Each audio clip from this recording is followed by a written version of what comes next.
Первые пылесосы появились в 19 веке. Несовершенные приборы были неудобны. Например, модель Ива Маккафи нужно было крутить рукой, а попытки изобретателя приспособить к пылесосу электромотор не увенчались успехом. За 40 лет эти приборы бытовой техники сильно видоизменились. Поменялась и их начинка. Современные пылесосы имеют мешки для сбора мусора, аквафильтры, удерживающие пыль. На прилавках магазинов можно встретить более 60 удобных моделей, компактных и мощных. Одним из хитов продаж торгового дома «Тимур» являются пылесосы с колбой. У них очень много насадок. Даже в таких моделях Томас, как Т2, у них есть насадка для чистки раковин.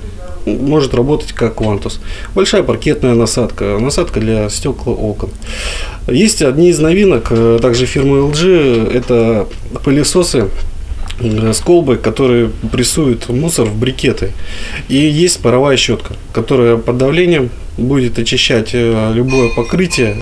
В других моделях, рассказывает Илья Сикорский, в комплект входит турбощетка, которую можно использовать для паркетов. Она собирает с поля шерсть, волосы, глубоко очищает ковры с большим ворсом и ее легко мыть. Илья Сикорский показывает лидер продаж последнего месяца – новинку – пылесос Ролсон с аквафильтром. Таким пылесосом можно собрать до пол-литра воды с пола. У него в комплекте находится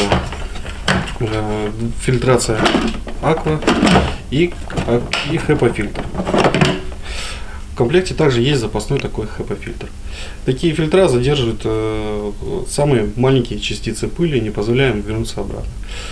Процент задержания пыли в пылесосе 99,9%. То есть вся пыль, которая попадает через шланг в контейнер с водой, она оседает там. Вода не дает ей выходить обратно. Благодаря угольным фильтрам пылесос удерживает запах. Прибор прост в обращении и компактен. Если бы первые изобретатели пылесосов сразу же могли выдать миру такую модель, шутят продавцы, благодарные люди объявили бы их волшебниками. Ирина Кузьмина, Владислав Дмитриев, телекомпания Альфа+.